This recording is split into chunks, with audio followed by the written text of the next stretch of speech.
From the very first moment, Teofimo Lopez stepped into a professional boxing ring. There was an unsettling sense that something violent and inevitable was about to unfold. He didn't fight like a young prospect feeling his way through the sport. He fought like someone who already knew the ending. Someone who believed the only real question was how quickly he could get there. Power radiated from his movements. Speed snapped through the air with every step. And behind his eyes was a calm certainty that opponents could feel long before the first punch ever landed. This was not a man interested in proving he belonged.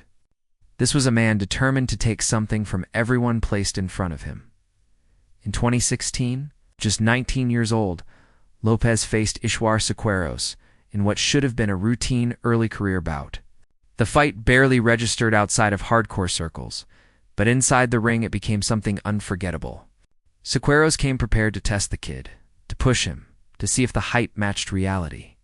Lopez answered with frightening efficiency. His hands moved faster than the eye could comfortably track.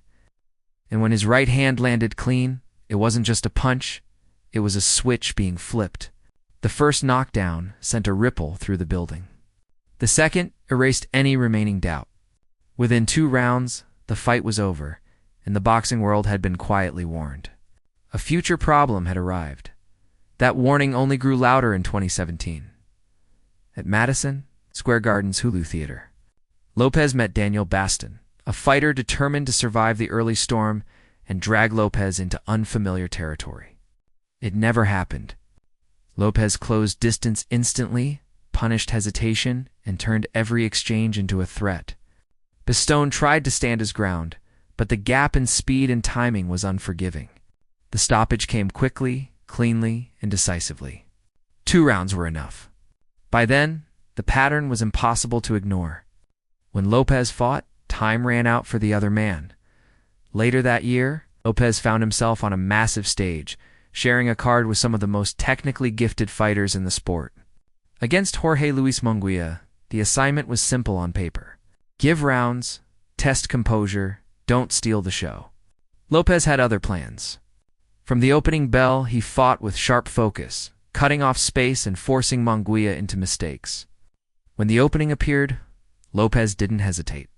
2 rounds later, Munguia was done, and the crowd was buzzing. On a night meant for legends, the young knockout artist had carved his own moment into the spotlight. As the months passed, Lopez continued to sharpen his weapons. Against Ronald Rivas at Madison Square Garden, the fight carried a different kind of importance.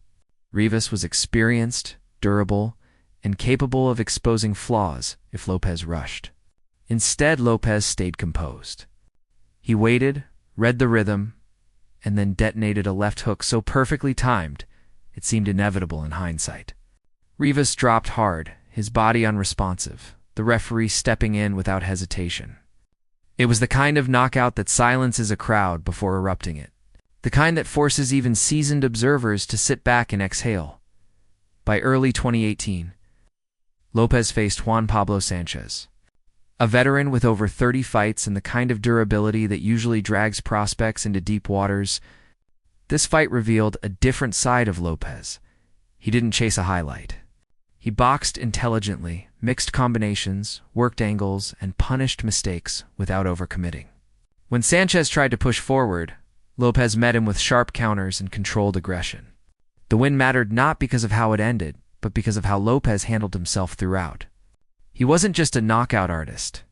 He was becoming a complete fighter.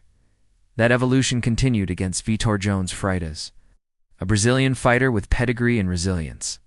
Any hope Freitas had of settling into the fight vanished almost immediately.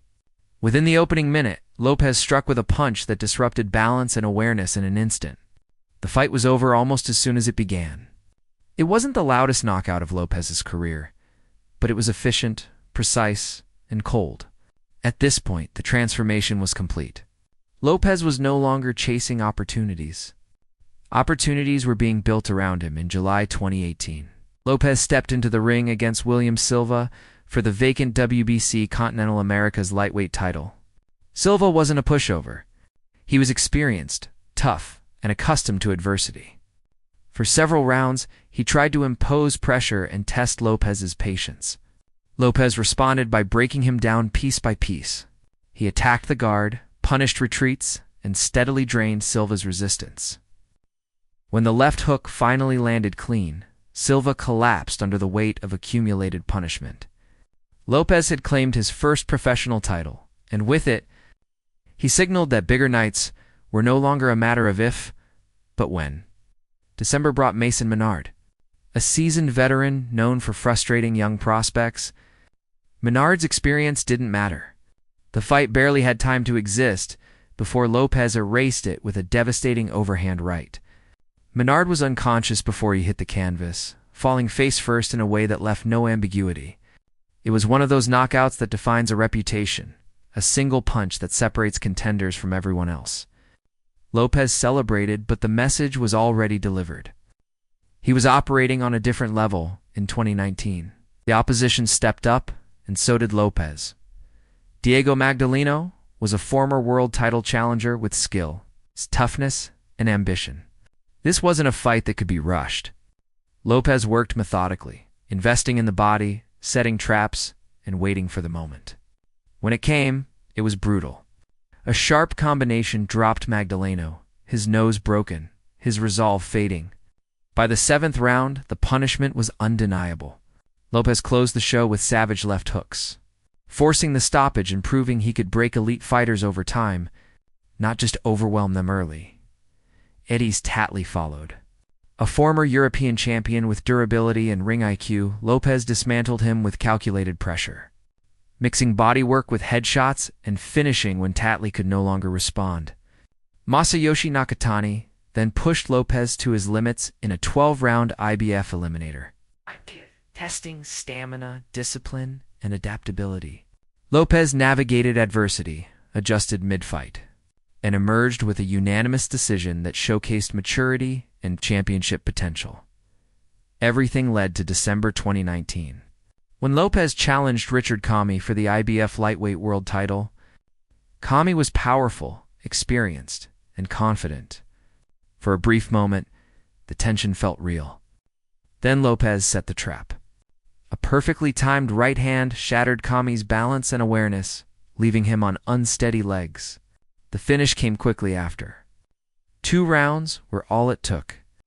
Lopez was a world champion, and he had earned it violently. The defining chapter came in October 2020 against Vasily Lomachenko.